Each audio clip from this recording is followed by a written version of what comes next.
मंदिरं खूप पाहिलीत, पण असं डेकोरेशन मात्र कधीच नाही पाहिलं. इतकं सुंदर डेकोरेशन आहे ना या मंदिरातलं, खरंच खूप अप्रतिम. जसं काही स्वर्गात आलो आहे असं वाटत होतं. खूप म्हणजे खूपच छान. तर चला आज मी तुम्हाला तर जोडी सासू सुनेची या चॅनलमध्ये आपल्या सगळ्यांचं खूप खूप स्वागत आहे. तर चला आपण आज कुठे चाललेलो आहे फिरायला, तर चला तुम्ही पण माझ्याबरोबर आणि चला व्हिडिओला सुरुवात करूया. नमस्कार. चला आज आपण चाललो आहे एका गावाला. तर आमच्याकडे खेडेगावला ना वर्षाने एकदा देवाची यात्रा असते. तर प्रत्येक गावचं एक ग्रामदैवत असतं. जसं आमच्या गावची पाठीमागे दिवाळीमध्ये यात्रा झाली तसेच ना आता आमच्या नंदेच्या गावची यात्रा आहे. तर काल होती आणि आज आखाडा. तर आज आम्ही चाललो आहे त्यांच्या यात्रेला. तर चला आणि आमचा शिव आमच्याबरोबरच असतो. तर शिव आमचे अण्णा आणि मी आम्ही तिघेजण चाललो.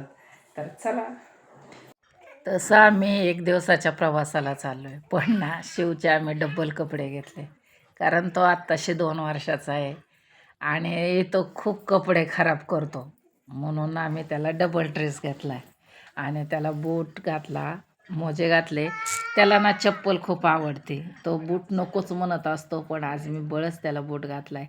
कारण त्याची चप्पल एवढी आवडीची आहे ना, त्याच्या पप्पाने त्याला चप्पल आणली आणि ती खूप त्याला आवडते. आणि बघा तो त्याच्या मम्मीला बाय करतो आणि कुठेही जाऊ द्या पण तो आमच्याबरोबरच असतो. कारण तो लहान आहे ना आणि त्याच्यानंतर ईशा लवकरच झाली त्यामुळं जसा तो 8 महिन्याचा झाला तसा तो अगदी माझ्याजवळच झोपायला आणि कुठंही निघू द्या मी पण तो माझ्याबरोबरच असतो. 2-2 पोरं लहान असल्यावर तिला पण खूप त्रास होतो. तर घरी येताना थंडी वाजेल म्हणून मी कानटोपडं घेतलं आणि त्याचं स्वेटर घेतला, काही कपडे घेतले आणि चला आता आम्ही निघालो आहे. तर तो त्याच्या मम्मीला येऊ नको म्हणतोय. अरे येऊ दे की तिला. मग कोण येणार तुझ्या बरोबर, कोण येणार?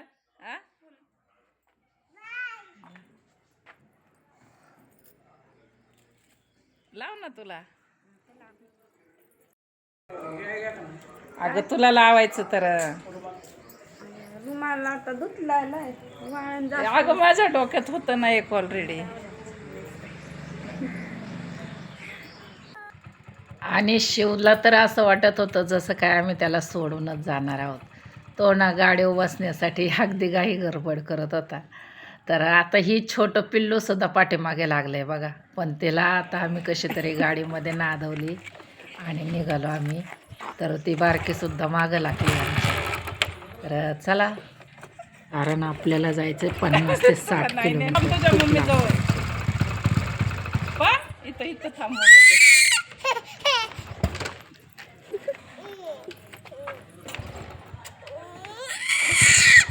दादा आहे ना माझ्याकडे, दादा आहे ना, दादा आहे ना. तू थांबली तसा.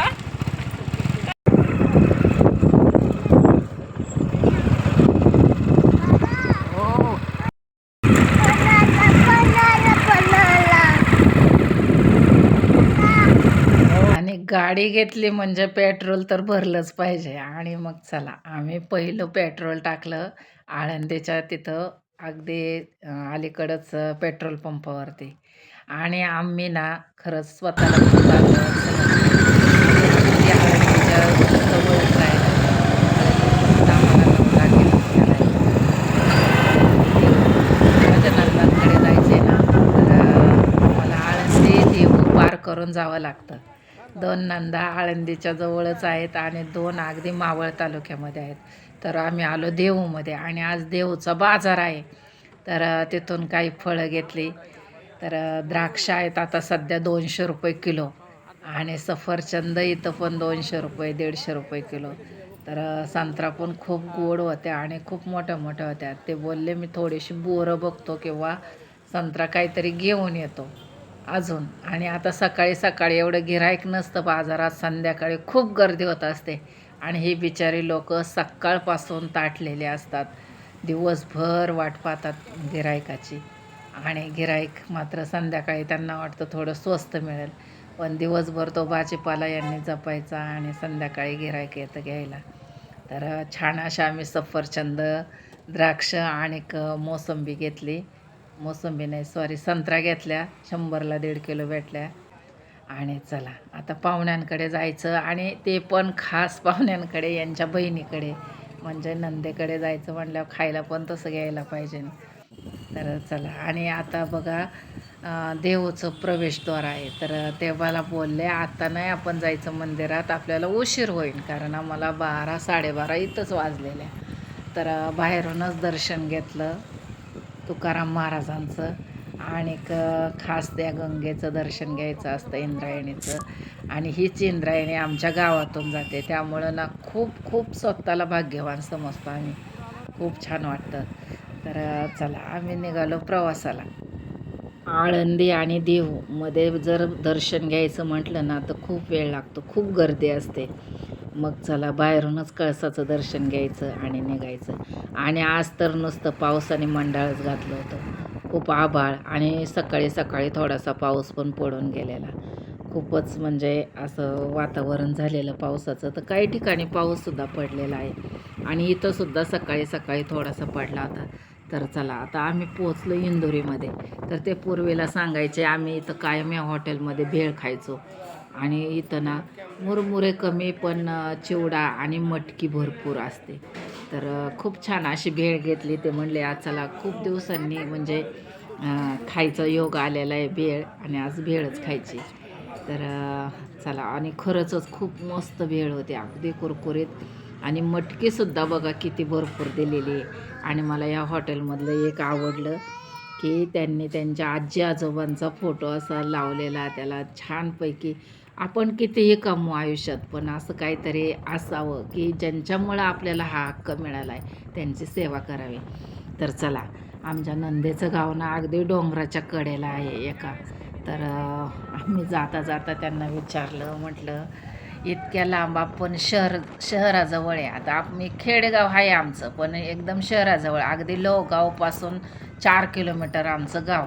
आणि लोहगाव म्हणजे एअरपोर्टचं गाव आलं. तर खूप मोठं आहे. आणि ना, तर म्हटलं इतक्या लांब कशी काय तुम्ही तुमच्या बहिणीला दिली. पण पूर्वीला एकत्रित कुटुंब असायचं, आणि त्या कुटुंबामध्ये ना चुलते वडील, जे मोठे लोक निर्णय घेतील तोच घ्यायचा असतो. आणि त्यांची ही बहीण ना त्यांच्यापेक्षा लहान आहे, पण भावांना मुलांना कोण विचारतच नव्हतं त्या वेळेला. ते म्हणतात मी जेव्हा तिच्या घरी पहिल्यांदा आलो ना, तर मी इतका रडलो होतो तो डोंगर पाहून. आणि कसं असतं ना, उन्हाळ्यामध्ये ना सगळं ओशाड असतं, इथं पाऊस भरपूर पडतो पण इथं पाणी नसतं. आणि पावसाळ्याचं खूप छान असतं हिरवा निसर्ग, पण उन्हाळ्याचं अगदी ओशाड. आता भरपूर पाणी झालं आहे, आता त्यांच्याकडं पाणी आलं आहे, तळ्याचं पाणी आणलं आहे त्यांनी मस्त असं नदीचं. पण पूर्वेला नव्हतं. तर चला आम्ही पोचलो त्यांच्या गावामध्ये, घरात चहा पाणी झाला, सर्व झालं. आणि या मंदिरामध्ये, खरंच या मंदिराचं खूप आकर्षण आहे, खूप म्हणजे खूप. अगदी लोक हे करतात, म्हणजे मस्त असं यात्रा करतात, पण खरा खर्च यांनी ना या मंदिरावरती केलेला आहे डेकोरेशनला. इतकी छान फुलांचं डेकोरेशन ना, खरंच नव्हतं पाहिलेलं असं कुठंच. इतकं छान, अगदी मला इतकं मोबाईल कॅमेऱ्यामध्ये टिपता नाही आलं, इतकं मस्त आहे. आणि या मंदिरामध्ये ना पालखी, आणि आता नेमकं प्रजासत्ताक दिवस झालेला आपला, आणि त्याच्या अनुषंगाने त्यांनी इतकं छान डेकोरेशन केलेलं. महादेवाची पिंड, आणि शेजारीच भैरवनाथ, आणि त्यांच्या शेजारी आपले बजरंगबली. तर चला, 3 देवांचं मिळून एक मंदिर, आणि इतकं छान आहे ना, खूप मस्त. आणि त्याचं पावित्र्य ते खूप छान राखतात. आणि मस्त असं आम्ही दर्शन घेतलं, आणि ते मंदिरापुढंच यात्रा भरलेली. तर खूप छान आहे. आणि इथल्या मूर्ती पण खूप सुबक आहेत, खूप छान, म्हणजे अतिशय मनमोहक. खरंच खूप मन प्रसन्न झालं. आणि ना थोडा वेळ जर मंदिरात बसलं ना, तर खूप मनाला विसावा वाटतो, सर्व क्षणभर विसरून जातं माणूस. आणि खरंच खूपच छान होतं, अप्रतिम. अगदी तुम्ही पहा ना, किती छान, अगदी कलाकुसर केल्यासारखं त्यांनी ते डिझाईन बनवलेलं फुलांचं.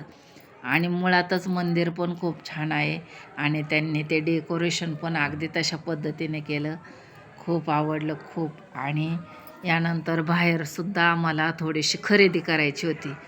तर चला मी पण दर्शन घेतलं आणि अगदी स्वर्गात आल्याचा अनुभव वाटला. खरंच इतकं छान वाटलं ना, अप्रतिम, अप्रतिम. अगदी सांगण्याच्या पलीकडे आहे, अप्रतिम एकदम. तर चला आता बाहेर ना शिवराज काय ऐकत नव्हता. अगदी पळत आला आणि त्याने एक गाडी उचलली.